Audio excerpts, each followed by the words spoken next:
Hi, welcome to Behind the Lens. It's me, Paul. Let's get started.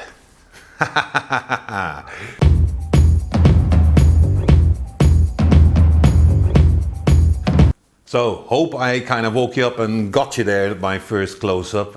Anyways, thanks for joining. I'm Paul.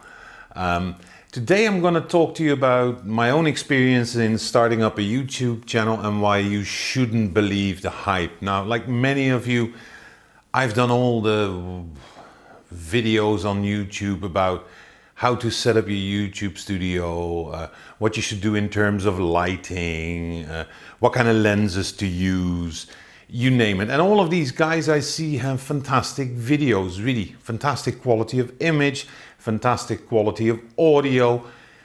But 90% of these guys are professionals, and most of them are American, not all, at least the ones I watch. Most of them are American. Most of them work either as professionals in the film industry, music or entertainment industry, and some of them are just darn good. But most of them, I see always the same tips. Oh, you need to have this soft box, it's only $90. Audio, do some setup, soundproofing of the room, and all of these are valid tips, don't get me wrong. But for me, when I started, they were pretty damn useless, because I had to get used to the fact that I stood across a camera, and I still have to get used to the fact that I have to look into the lens, not into my side screen. Yeah, but some very good tips from me is don't believe the hype and really think about how you're going to set up your YouTube studio in very simple terms. What do you really need? Well, first of all, you need a camera. That's either a phone or a normal camera. If you don't have a normal camera, don't start buying these things for only €1,000 or only 1,500. No, guys. Either rent one, borrow one, or buy one secondhand, or go to the local pawn shop. I've said this in various different things. Those are the best places to get it. Or really start looking on the internet and following cameras over a longer period of time, because then you really see what the actual price points are. Or like me, start looking at what the best cameras were 3 or 4 years ago. That's what I did. And when it comes to your camera choice, I can highly recommend, like what I'm shooting on now, the G4 with the 25mm lens. The GH4 is, I think, 6 years old when it was first released. It's a Panasonic camera. It was designed to shoot video and cinematic material, so you really get a camera with a lot of bang into it. And nowadays it goes new. Yeah, so out of the box, €500, and you get them as cheap as 350. If that doesn't convince you, this is the G7. It's about 5 years old. It is in a lot of ways similar to the GH4. It also, like the GH4, shoots in 4K or in full HD. It allows you to shoot, by the way, for half an hour. For the GH4, it's up to 2 to 2.5 hours, depending on what kind of mode you shoot. The GH4 is weather sealed. The G7 isn't. But this one, new nowadays, purely the body goes for 350.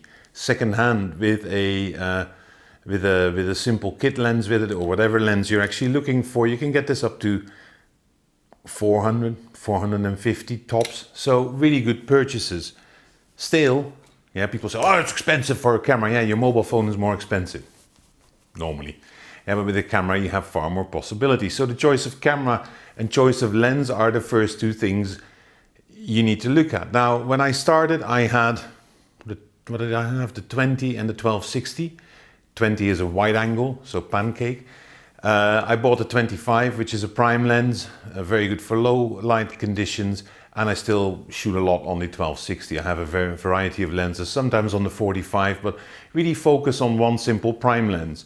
Yeah, the second thing you need to look at is your lighting, and I did in my previous episode, you see him here, really I discussed and tested whether the soft box would be better or a simple hot shoe light, so an LED camera light.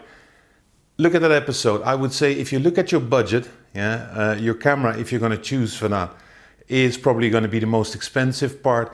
These lights you can get either softbox or LED lights you can get for $25, even cheaper, or euros. So you don't have to spend much money on that. The fact is that the light has to be good, it has to be powerful. The other myth here is surrounding lighting. Oh, put some blues and reds and make it all fancy. Yeah, that's okay. But nobody's gonna look at your episodes if your audio isn't good. And in the beginning, I did it from the in-camera, some of the older episodes, like 2-3 months ago. You can definitely hear the difference with now. Now, what I'm wearing now. Is this perfect? I have a lavalier microphone from Boya, 25 euros. And I have the hot shoe microphone for outdoors from Boya, 25 euros. You can even get cheaper deals on Amazon. Yeah, and the fact is here that the lavalier is connected via a little cable. Well, here we go. It's about 3 meters. So you can pretty much do whatever you want to. You can do interviews and stuff. So with that, you've got your light covered, you've got your audio covered, and you've got your camera and lens covered. Yeah. Now the lighting and the audio is $75 at max. Yeah, at max. So that's it. That's your basics, what you need. You need a decent video card. So I have one which is 27 euros. It has 128 gigs now on it and a transfer speed of 150. I'm filming 4K and I'm shooting in RAW settings. That is all that you really need. Yes, another part as well. The last one, tripod. Yeah, tripod. Again, you can buy them up to 200 euros or even more expensive. Let's look at the budget option. I have 18 euros. So you have light, audio, tripod, somewhere between, if you're lucky, 50, if you're unlucky, 75 euros. So that for many people is already affordable. Not for all, but for many. Secondhand, you can probably even get them cheaper. What I wouldn't advise you to do is to immediately buy the best audio mic there is, because that's 200-300 euro or even more. The best softbox, the best tripods. No, guys, think smart. You can always upgrade. Downgrading is more difficult. If you look at your channel, a few things as well. Again, lighting, we have the basics, we have a good camera, you need a follow button, and then you start pumping out content. Even episodes I made 2-3 weeks ago, I'm looking at like, oh, that's not good, that should change. So don't believe the hype in over investing and having all these things. You can have older cameras for lower prices. Audio and light isn't that expensive. And on top of it, many like me are not making any money out of this. Yeah, most of the guys you see with 100,000 or more followers are professionals. They're professionals. That's what they do. It's YouTube, it's Instagram, it's whatever they do to generate what they call content, but it's also to get hired. I'm not looking for that. Would be great if it happens. If not, at least I haven't spent by maybe thousands. Yeah, I hear a lot of guys buy the GH5. It's awesome. It's only 1,200 euro. Yeah, only 1,200 euro.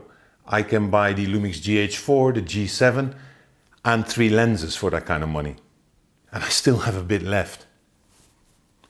You see people, Sony this, that, blah, blah, blah. Fantastic cameras, don't get me wrong, but do you really need it? I don't think so. Don't believe the hype. Build it up simple, and once you get the hang of it in 2 years' time, I'll see you in a year's time where I am. Anyways, guys, I don't want to come across too negative. Just put your money into your pocket, use your brain, and you'll get there. Thank you, and see you hopefully next time. Follow it here, and check out my previous vlog on the lighting. It's quite interesting.